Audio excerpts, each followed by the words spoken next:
Welcome back, everyone. Today we're gonna talk about Genesis 2, verse 10. And a river went out from Eden to water the garden, and from there it was divided and become 4 headwaters. This verse is not just a geographical observation, it is a cosmic diagram, a spiritual flowchart of how divine energy moves from the infinite source into manifest creation. According to the Zohar, this verse reveals the secret of the Sephirotic flow, the inner dynamics of divine nourishment, and the division of unity into multiplicity for the sake of life. The first phrase we have, a river went out from Eden, the supernal flow of divine light. The Zohar teaches that Eden represents the hidden source, the supreme delight, a level beyond even the tree of life. It corresponds to Keter, or even Atik Yomin, the unknowable crown of the divine. The river is the flow of divine consciousness, moving from this transcendental place into the garden, which symbolizes Malkuth, the feminine divine presence. Eden is concealed, but the river reveals. Zohar Bereshit 30a. This flow is not physical, it is the life force that sustains all existence. The next phrase we have, to water the garden. This is Shekinah as the receptive vessel. The garden represents the Shekinah, the vessel that receives the supernal influx.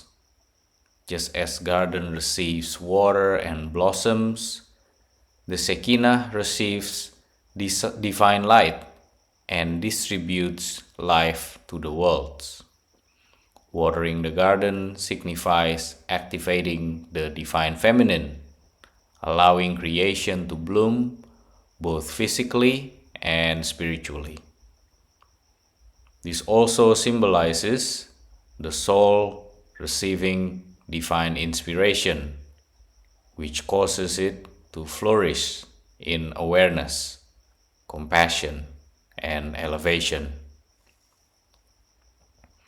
The next phrase we have, and from there it was divided. This is multiplicity emerges from unity.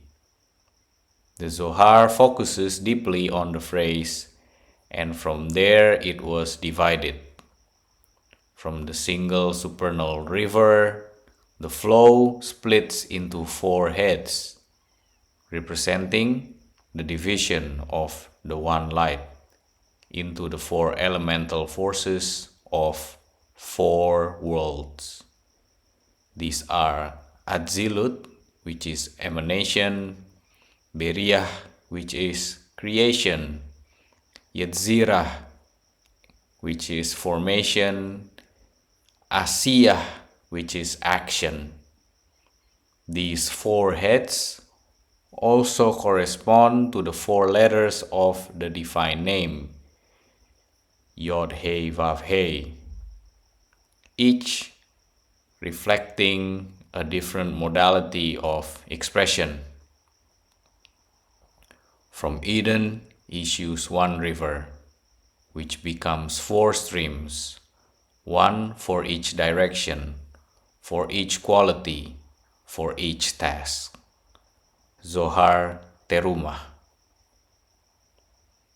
The 4 rivers, channels of divine flow. Though the names of the 4 rivers, Pishon, Gihon, Hidekel, Perat, appear in the following verses, the Zohar teaches their symbolism even here. They are not merely rivers, they represent spiritual channels. Pison represents Hesed, in English, loving kindness. Gihon represents Geburah, in English, strength or judgment. Hidekel or Tigris represents Tiferet, which is harmony or truth. And the last one we have Perat, Euphrates, which represents Yesod, in English, foundation. These channels distribute divine influx to the lower worlds, each according to its spiritual character. Zoharic parallel, human consciousness, mirrors this flow.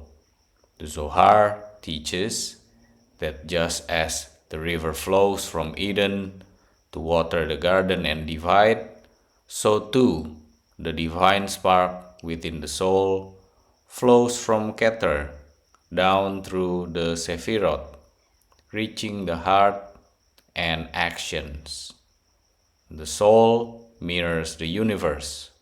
When we align ourselves with the source, our thoughts, emotions, and actions become rivers of blessing to the world.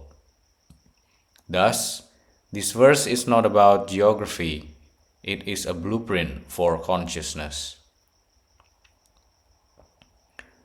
Genesis 2, verse 10, as revealed by the Zohar, is a cosmic mystery cloaked in the image of rivers and gardens. The river from Eden is the divine flow of pure light, issuing from the hidden source, a place beyond form, corresponding to Keter, the unknowable divine crown. This river flows into the garden, which symbolizes the Shekinah, the feminine, manifest dimension of the divine. This is not just irrigation, it is spiritual infusion, the flow of life force into creation. But from that unity, the river divides into 4 heads, representing the descent of divine energy into diversified channels. These become the 4 rivers, the 4 worlds, the 4 elements, the 4 directions, and the 4 letters of Yod K Vav K. All multiplicity originates from the one river and yet remains rooted in it. The Zohar teaches that this is also within us. Our soul receives from Eden, and our task is to allow that river to flow clearly through thought, speech, and deed into the garden of our life. In doing so, we become a channel of divine nourishment, and the world around us begins to bloom. That's it for today. Thank you very much for your donation. Be blessed, everyone, and I will see you on the next episode.